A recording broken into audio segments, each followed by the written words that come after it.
a year and a half ago, I found out that I had papillary thyroid cancer. But I found out I was sick. I said, oh no, not again. Well, one day my wife got a call from my sister-in-law, and she said that she might have found something that might help me. After 5 months, my cancer is still there. But you know, it has shrunk dramatically. I just praise God because I do believe all healing comes from the Lord. I was doing a live show last August, and our live show is always 11 in the evening, and I get home like 1:30 in the morning. That whole week I was feeling, not myself. And my wife, who had been on Laminine for about 3-4 weeks, said to me, why don't you take this? Try it. So I was taking it, 2 capsules a day. But that whole week I went through that show and not knowing how I felt. But then I went to see the doctor the week after and had a blood test. But the thing is, I didn't have my blood test till another week after. Then I found out I had dengue while doing the show that whole week. So I say to you from my heart, this is a product truly allowed by the Lord for us to have. It just touches your whole being. Wow, ang galing talaga. A sportsman all my life. Now that I'm 72 years old, it's quite hard for every old man to turn their muscles. But because of Laminine, I was so surprised when I went to the driving range 2-3 weeks ago. I could turn as much as I can and hit the ball the same way as I used to hit in my 40s and 30s years old. So there is something in that capsule of Laminine. I got to know this product through a friend who had multiple cysts in both breasts. Basically improved so well from the product that got me interested. So I researched on the product and found out that one of the main components, the fibroblast growth factor, is really such a good protein. It repairs, regrows, and rejuvenates cells in our body. I'm taking Laminine just so that it could regrow the cells in my heart and hopefully improve the function of my heart. No? Well, I was formally diagnosed to have fibromyalgia in August of 2010. But little did I know, as early as 2004, I already have all the symptoms of this fibromyalgia. And thank God, because of Laminine, I can sleep well. The fibromyalgia symptoms, all of it, they're now gone. Year 2001. Unang-unang hindi ko pinapansin kasi nagte-tremor, konti lang naman ang tremor. Sabi ng mga kaibigan ko, napasma daw ako. So okay lang, pinababayaan ko lang. Pero after 5 years na gano'n ang humalakas, saka sumasakit ang buko kong katawan mula ulo hanggang paa. Wala na ba akong makukuhang anything that could address my Parkinson's? Binigyan ako ng isang banig po ng Laminine. That was ito lang April. Nung itry ko, nawala ang pain. Walang-wala yung pain ko sa utak, yung pain kong back pain dito, at saka yung aking hypertension, nag-normal, laboratory test ng aking blood test, at saka sa urinalysis, puro normal. I'm 81 years old, and I had blepharospasm for 25 years. My eyes started blinking uncontrollably. It kept on just blinking and blinking until the point where it would just shut off completely. One day, my daughter came and told me, "Mommy, why don't you try Laminine?"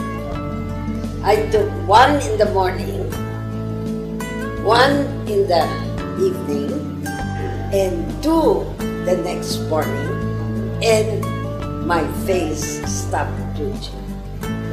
After 25 years, I got my life back again. My son Gerald dyan, nung pinanganak siya, sabi ng hindi siya umiyak, so absence of cry. Tapos sabi ng doktor, he has cerebral palsy. Yung naglaminay na po si Gerald, Marami na pong mga development. So, yung kamay niya na palaging naka-close, so open na po siya ngayon. Tapos, unti-unti na pong bumabalik yung mga reflexes niya. Tapos, na-notice ko po na palagi na siyang nakasmile. Tapos, pag i-kiss mo siya, mag-smile siya palagi. Nung nakita ko na maganda naman po yung result ni Gerald sa Lamin-9, so nagtitake na po ako. Lastly po, gusto ko pong iparating sa mga nanay na katulad ko na huwag lang pong sumuko kasi may pag-asa pa. Ako si Chris Tundag from Cebu. Ako experience before is hyperacidity. May nag-share sa akin na magandang product for the past 7 months, 6 months. Even a single attack ng hyperacidity hindi na nag-occur. Even makalimutan kong kumain, I feel great. Okay talaga yung Lamin-9 na na-take ko. I'm Paolo Domingo. 5 years ago, I started to experience extreme headache. So I took a lot of pain relievers, but little did I know, hypertensive na pala ako. My friend shared this product to me, and then for almost 2 weeks, I noticed that I experienced no more pain up until now. My blood pressure got up to normal. I've been through more than 20 years of being sick. I've been through 9 near-death experiences, the worst of which was actually a 7-day coma after 6.5-hour seizure. The doctor pronounced me brain dead, and after 7 days I woke up. Ana Rivera gave me a call asking me to write for Lamin-9. Then I never knew what Lamin-9 was. Just barely 2 weeks after me taking the supplement again, the cyst I had in the middle here was just this small. I have a 60-page report that says everything is normal right now. And I'm just happy to be alive and to share to everyone that currently right now I'm so happy just to share my story that everyone would have hope. My name is Dana Jemima. We found out that she had diabetes when she was 5. She was diagnosed DM1. Medyo fatal na yung kanyang diabetes at that time. About 3 months ago, we were introduced to Lamin-9. We were advised for her to take 2 caps a day. And since then, we were getting good blood sugar readings. When she used the Lamin-9, she started getting muscles. She was more alive, more focused even in her studies. I'm already doing fine. I can concentrate now in school. I'm not fainting anymore, and I'm feeling good since Mommy gave me Lamin-9.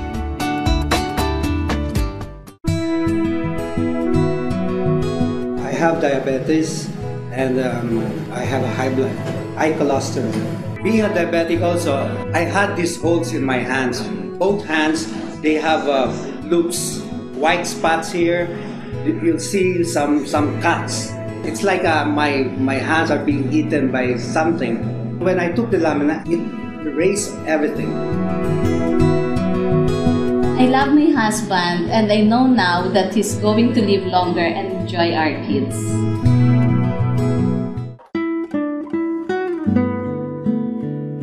Silicone, that's a very rare kind of sickness. Yung body niya is not producing platelets.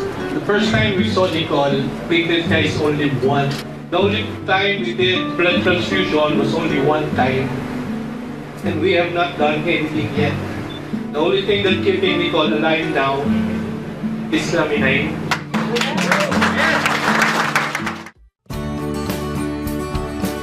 Crash dieted, my resistance went low. I would go to the gym for 4 hours a day. And then one day, I just collapsed in the office. And then after that, I was diagnosed with MRSA. So the diagnosis of the doctor was 6 months to get well. When I took Lamin-9, 2 days only after taking it, my dosage was 3. My hair stopped falling completely, and then I started breathing well before I had shortness of breath. I got better, and I'm maintaining now because I saw the effects right away, and I'm happy. Binutasan nila ako rito para mag-dialysis sa dugo. Kaya nagpapasalamat nga ako. Hindi ko kalaing masiswertehan ko pa yung Lamin-9 na yun eh. Pero doon ako nagulat yung bumaba yung tray ako. Nung bumaba, natuwa na ako. Yung mga kasabay ko na matay na iba dahil di na kaya ng katawan. Kaya nagulat sila nung makita nila ako. Ba't ang lakas-lakas ko? Although I'm 62, ang pakiramdam ko I'm 32. And Higit sa lahat, ang tulong sa akin ng Panginoong Diyos. And He answered me. Take your Laminin, don't forget your Laminin. Nagja-jogging po ako. Ngayon po, napakasigla ko po. Dati po, mainitin po yung ulo niya. Hindi po siya kumikibo. Ultimong nagagalit sa mga anak namin. Nakahiga lang po siya, pagka pinapaliguan ko po siya, talaga pong ang bigat ng katawan niya, nahihirapan po ako. Thank you, Lord. Thank you sa Laminin. It was really hard to think na will I still be able to do the stuff I do? Especially, I really want to help my family. But I never lost my faith that I will be healed. After a week of taking Laminin, ang isang major effect was yung pagtayo ko, nakakatayo na ako ng ganito katagal. Before, I really cannot stand up even as long as 10 minutes. May tendency akong matumba, especially walking. Hindi ko po alam kung ano po yung gagawin ko kasi bedridden na siya noon, tapos hindi po siya nakakabangon, tapos naging bahay ang ospital. Parang sawang-sawa na po ako. After Laminin po, naging active na siya, naglalaro na siya. At sana po, habang nagtitake po siya ng Laminin, ay tuloy-tuloy po yung paggaling niya. I was diagnosed 2009 na puno talaga yung dalawang breast ko ng cyst. Last March, na-introduce sa akin itong Laminin. After 2 months, blessing na nawala yung mga cyst ko.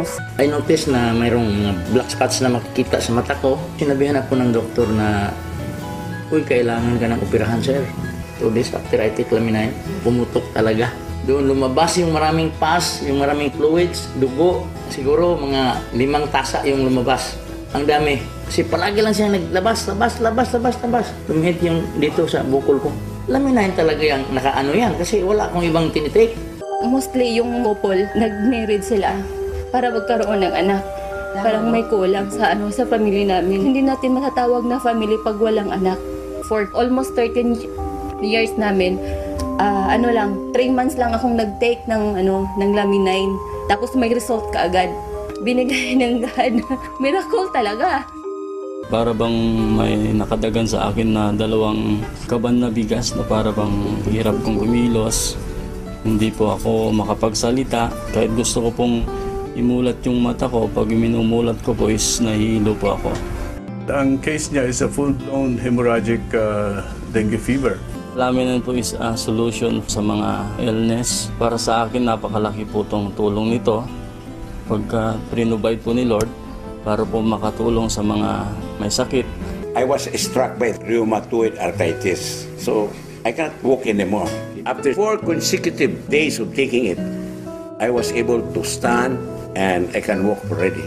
Yung katawan ko parang kurba pa ako kaayo. Yung abdominal ko parang musaka sa ibaba. Saka yung aking hips, lumaki.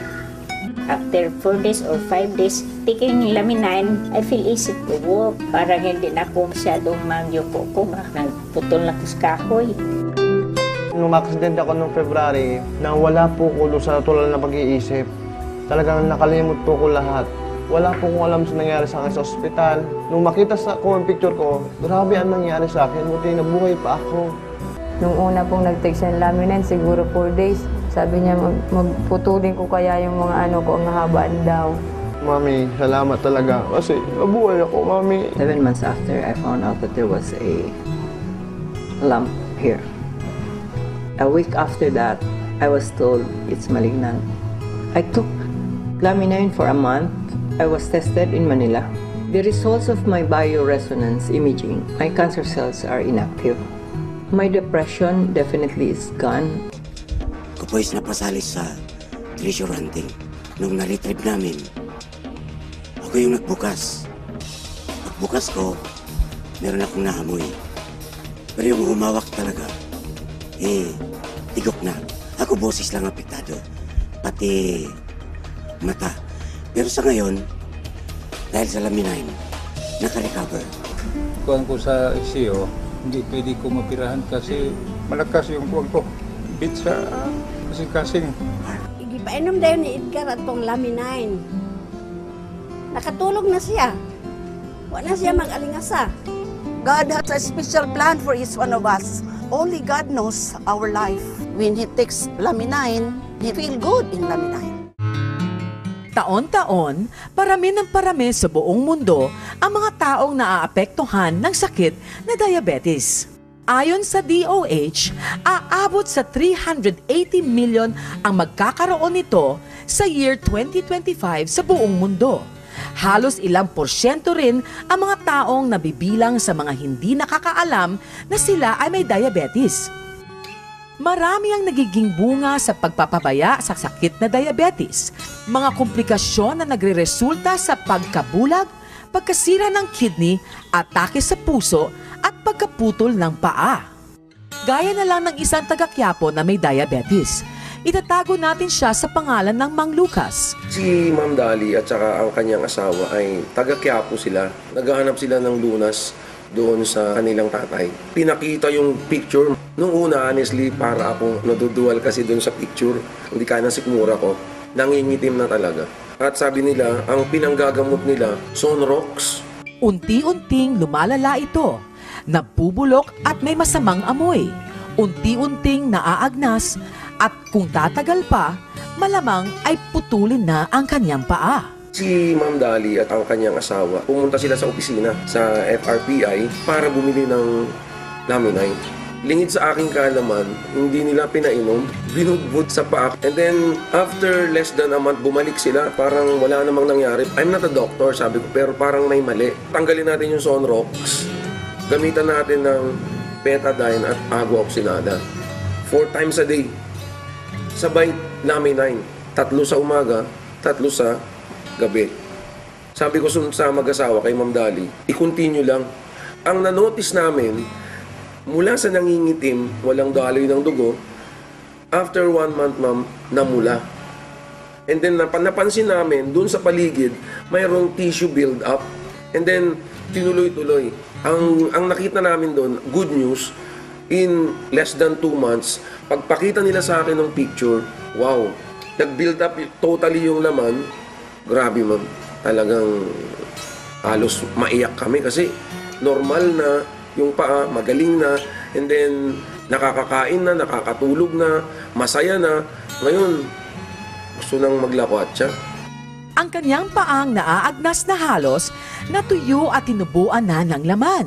Sa tulong ng Laminine at pag-aalaga ng maayos sa sarili, ang kawalan ng pag-asa na palitan ng sigla at bagong buhay.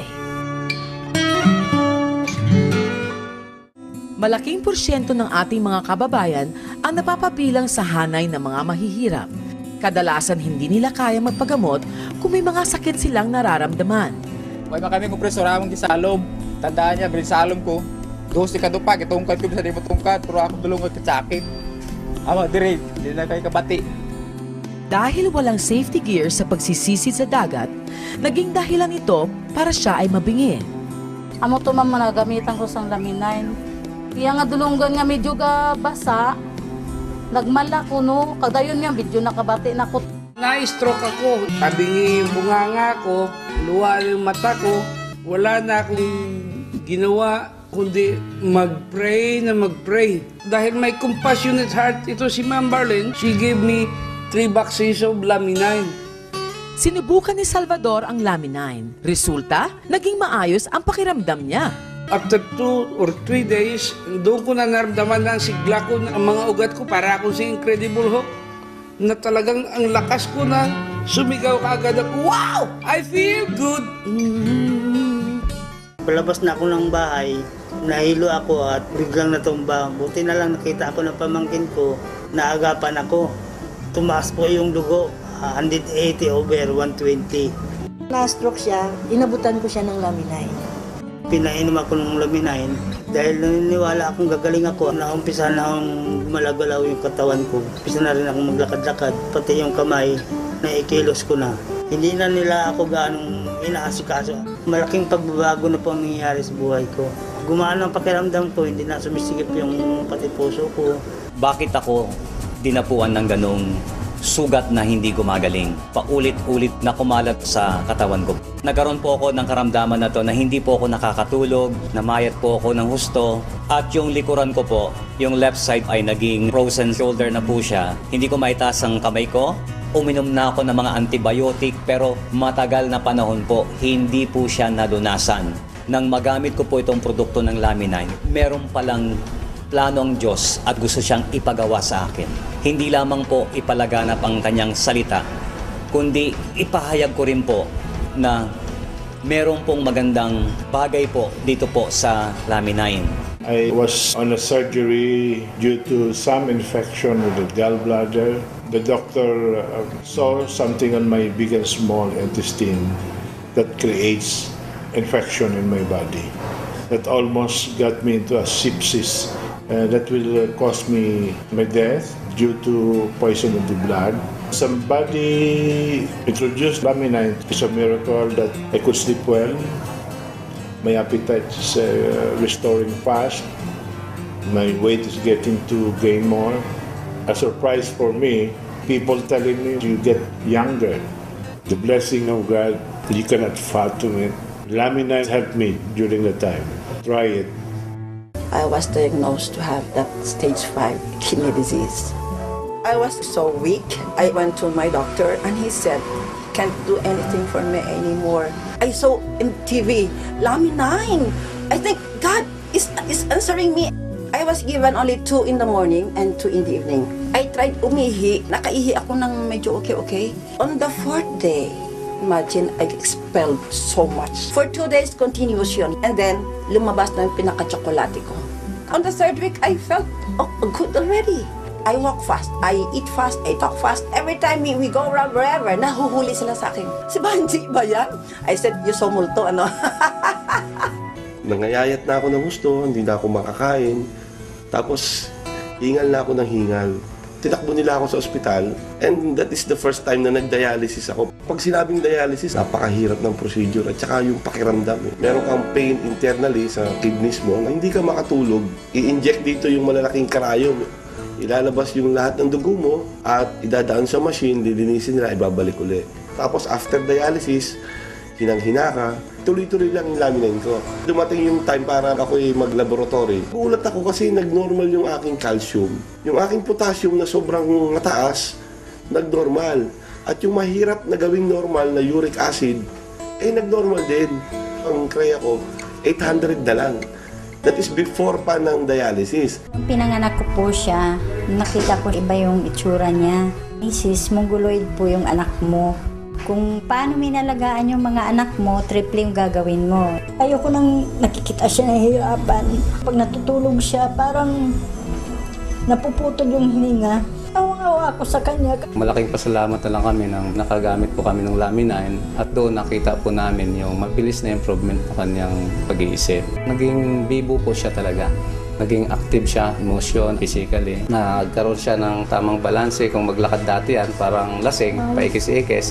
Ngayon, nakakadiretso siya ng lakad. Yung kanyang utal na pagsasalita, almost nawala. Nakapag-construct siya ng sentence. Yung, Papa, nasaan si Mama? Kaya ako tuwang-tuwa noon kasi since birth, yun ang first time na makapag-create siya ng sentence after 3 weeks na taking Laminin. Premature, nagkaroon ng cerebral palsy at hydrocephalus. Yan ang mga pagsubok na pinagdadaanan ni Sophie. Umpisa po nag-take si Sophia ng Laminin. Nagkaroon po ng pag-i-improve ang kanyang pananalita. At saka yung kabilang kamay, na lagi pong naka-close, naibubukan niya na po. At naka-close open niya na po ang kanyang kamay. Tita, get set, go! Action!